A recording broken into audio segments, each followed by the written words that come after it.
He brought flowers to the same grave every single week until a reporter followed him. Welcome to Echoes of Main Street. Before we begin this quiet, powerful story of remembrance and revelation, let us know in the comments, which city are you watching from today? And if you believe stories like this deserve to be remembered, hit that subscribe button and help us make sure they are. Every Thursday morning, just after sunrise, a man in a worn brown jacket and old leather boots would appear at the far west corner of Maplewood Cemetery, just outside Syracuse, New York. He never missed a week. Rain, snow, holidays, it didn't matter. He would arrive with a small bouquet of yellow daffodils wrapped in brown paper, walking slowly but purposefully toward a modest, unnamed headstone beneath an old oak tree. There was no engraving, no name, no date. Just a simple granite stone, weathered and softened by time.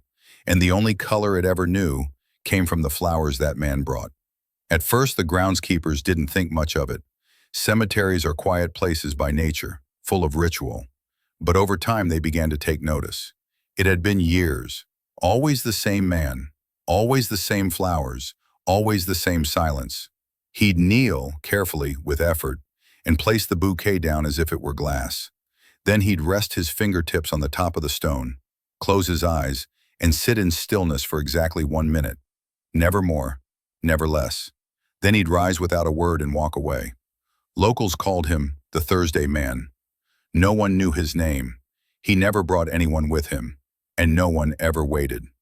Until one Thursday, someone did. Her name was Erin Blake, a 27-year-old reporter for the Syracuse Herald, stuck in a shrinking newsroom trying to make her mark. She wrote community stories, ribbon cuttings, 100th birthdays, holiday pet parades. But Erin believed that behind every small town were stories that nobody ever bothered to tell. She first heard about the Thursday Man at a nearby diner. An older couple at the next table spoke with gentle curiosity. He's been going there for years. Always brings daffodils. Doesn't say a word. Something about that stuck with Erin. Maybe it was the mystery.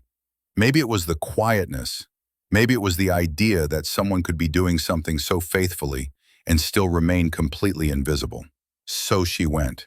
It was mid-October and the cemetery was soaked in fog. She parked her car across the street, pulled her coat tighter and waited. At 6:52 a.m., he appeared.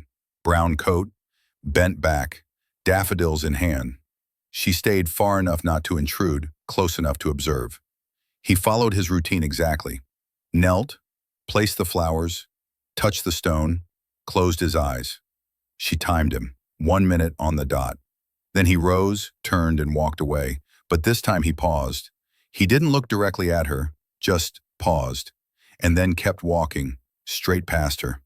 Their eyes met for less than a second. And in that second, Erin saw something unexpected. Not suspicion, not annoyance, but grief. Quiet, practiced, old. She came back the next week, then the one after that. Then again, no camera, no notebook, just presence. On the fourth week, something changed. When he stood from the grave, he looked directly at her and gave the faintest nod. Not a greeting, not an invitation, just acknowledgement. She didn't write a word. Not yet. This wasn't just a profile piece. This wasn't content. This was sacred. She wrote a headline in her notebook and nothing else. The man who brings memory to a grave without a name. On the fifth week, she waited at the entrance with 2 coffees. As he exited, she stepped forward gently. "Sir, I brought you a coffee. If you don't want it, I understand. I've seen you every week and..." He raised a hand, stopping her softly. He took the coffee, nodded, didn't speak, and walked on. But Erin smiled. It was something. Over the next 2 months, they formed a rhythm. Still no real words, still the same routine, but presence became permission.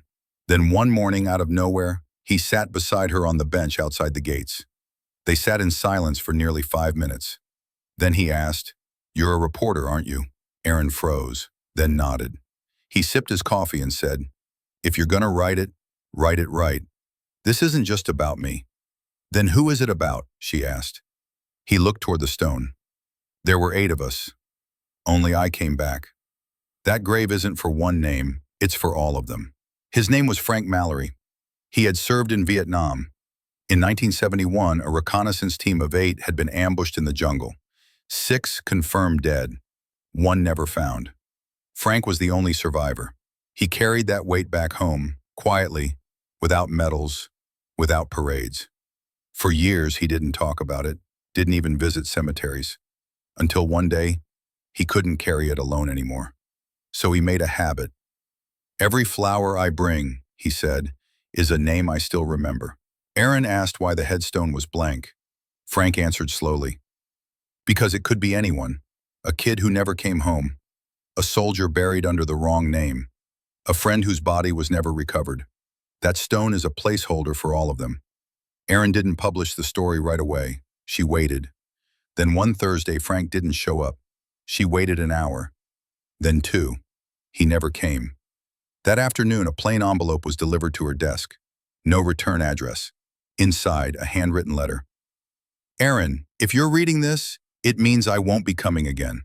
It's time I go see them myself. Thank you, not for writing the story, but for listening first. If you share this, include this line. Some men don't die in war. They live quietly afterward, and only rest when someone finally remembers them. That stone was never mine. It was always ours." A coin slipped out of the envelope, faded, heavy. On one side, the insignia of a forgotten recon unit. On the other, 2 words, "Still here." Aaron finally published the piece. She titled it simply, "A Grave Without a Name, a Story Without an Ending." The response was overwhelming. Veterans, sons and daughters, strangers, all commenting with names, with memories, with tears. The cemetery installed a plaque beside the blank stone. "This place is reserved for the unnamed, the unspoken, the unrecovered. A place to leave a flower, even if you don't know the name." Aaron still visits, and she never comes alone. There's always someone, a stranger, a student, an old man, leaving something behind. Have you ever met someone like Frank? Someone who never asked for praise but changed your view of silence forever? Leave their name in the comments. Tell us how they lived. Because at the Echoes of Main Street, we believe the loudest stories whisper, and they wait, patiently, until someone is wise enough to ask. Thank you for watching. We'll see you in the next story.